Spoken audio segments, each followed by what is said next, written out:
On March 26th of 2014, I was standing at a gun counter getting ready to purchase a handgun.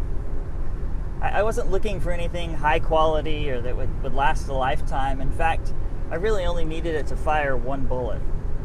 You see, it was the gun I was planning to take my own life with. I'd been dealing with some major physical pain for almost 25 years that was undiagnosed. My marriage was crumbling. I'd suffered for years from major depressive disorder and anxiety related to traumas that had been in my life. And I was also dealing with gender dysphoria, and the best way I can describe that is this haunting knowledge that the gender that is inside your brain and somewhere deep in your body doesn't match the gender expression that the world expects of you. All of these combined become overwhelming.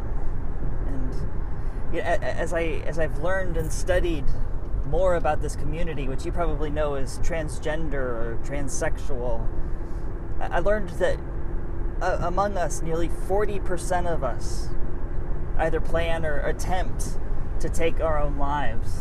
And when you stretch that out to other gender, sexual, romantic minorities, gays, lesbians, bisexuals, and queer individuals, the number's at 30% still.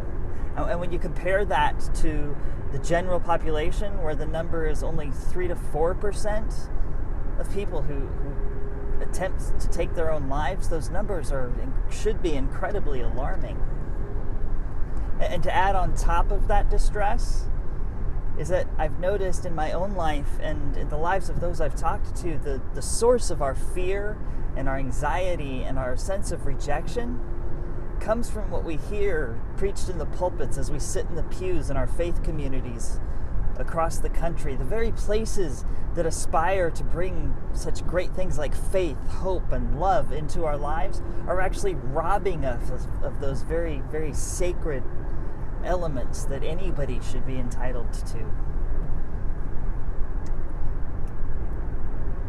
You know, as I've gone through this journey, something else that I learned: the best thing that we can offer people who are hurting is our own stories, our own transparency, and our own vulnerability. And to that end, I've actually written my story into a book. It's actually a series of short stories and essays that deal with my coming to terms with my gender identity, my dealing with and learning to manage my depression and anxiety, and also getting my head around my faith in God and what that means, reconciling that with my own experience with life.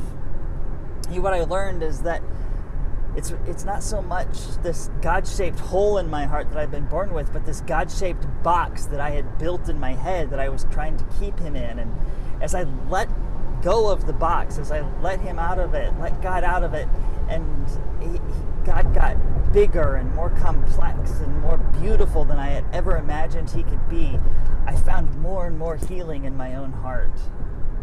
What I'm asking you today is to help me get this story onto the market. Help me get it into the hands of the people who are hurting, into the hands of the people that love those people, and the faith leaders who are trying to help them and need to understand and reevaluate the message that they're giving, to the advocates who want to come alongside them and help make our world a safer, stronger place for people like myself.